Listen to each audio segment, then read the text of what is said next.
CNT act का importance तो आज भी प्रासंगिक है। अगर यहाँ मेरा कहना है कि अगर सीएनटी एक्ट नहीं हुआ होता तो आज झारखंड, जमशेदपुर या धनबाद, बोकारो जैसे किसी भी बड़े शहर में आप किसी आदिवासी को नहीं देखते। या तो आदिवासी का ज़मीन को लूट लिया जाता या फिर ठग ठुक करके इन लोगों को विस्थापित कर दिया जाता। जैसा कि झारखंड के मैदानी इलाकों में देखिएगा, जहाँ भी है कि वहाँ पर किसी समय में मुंडाओं और ख़ासकर आदिवासियों लोग का खेती अर्थव्यवस्था थी, आज वहाँ से विस्थापित कर दिए गए हैं और उनकी जनसंख्या उस जगह कम होकर मूलवासी और बाहरी लोग भर गए हैं। तो मेरा कहना यही है कि सीएनटी बहुत ज़रूरी है और आज भी यह आदिवासी समाज के लिए बहुत इमोशनल मुद्दा है। यह हम लोग का पहचान से जुड़ा हुआ है और सीएनटी एक्ट से काफ़ी हद तक तो रुकावट हुई है, लेकिन फिर भी गैर कानूनी करने वाले आदमी लोग कई तरीक़ों से एग्रीमेंट के बेस पर ले रहे हैं। तो उस आधार पर लोगों को भी जागरूक करना होगा कि आज जो हम लोग का है सीएनटी एक्ट की वजह से हम लोग का एक पहचान बना हुआ है।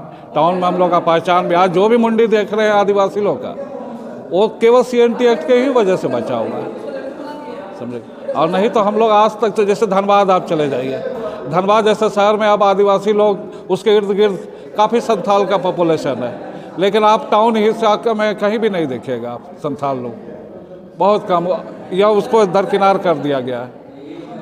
और आज झारखंड में खासकर खुदकटी के तहत और कुछ मुंडारी ज़मीन इस सब के वजह से आज भी देखिएगा कि झारखंड के और शहरों के मुकाबले में मुंडाओं की संख्या, मुंडाओं क्या आदिवासियों की संख्या अभी भी है और अपनी पहचान को बरकरार रखे हुए है। गलत अवधारणा है। देखिए, ब्रिटिश थे, आज भले वो लोग औपनिवेशिक मानसिकता से ग्रसित थे, लेकिन उसमें कुछ खूबी भी थी। वे लोग जिस एरिया में भी शासन किए हुए हैं, वहाँ एक्सपीरियंस के अनुसार वहाँ की समस्याओं को वो लोग मूल्यांकन करते हुए उन लोगों ने कितना भी कानून बनाया। आज भारतीय संविधान का समझिए कि जो बेस है वो 1930 का जो अधिनियम है वही है। आज संविधान का अधिकांश हिस्सा जो है वो ब्रिटिश कालीन रूल के ही पर आधारित है, तो आप उसको वो नहीं कहते हैं। अंग्रेज ने, ठीक है, उनकी एक अलग मानसिकता थी, लेकिन उन लोगों ने आदिवासियों की जो समस्या थी, उसके जो सामाजिक कारण, मूल कारण, उस पर वो लोग गौर किया कि इन लोगों का विद्रोह का कारण क्या है। तो विद्रोह का जो कारण का जो आधार पर ही सीएनटी कानून किया और ये आज भी प्रासंगिक है। और आज भी देखिए कि आदिवासी लोग के समस्या का समाधान में काफ़ी हद तक कारगर है और आज भी शहरी क्षेत्रों में आदिवासी लोग बचे हुए हैं। तो उसका सबसे बड़ा कारण सीएनटी एक्ट ही है।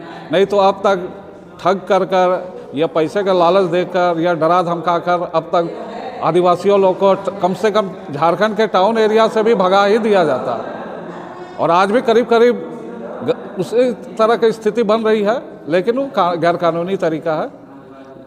लेकिन कानूनी तरीका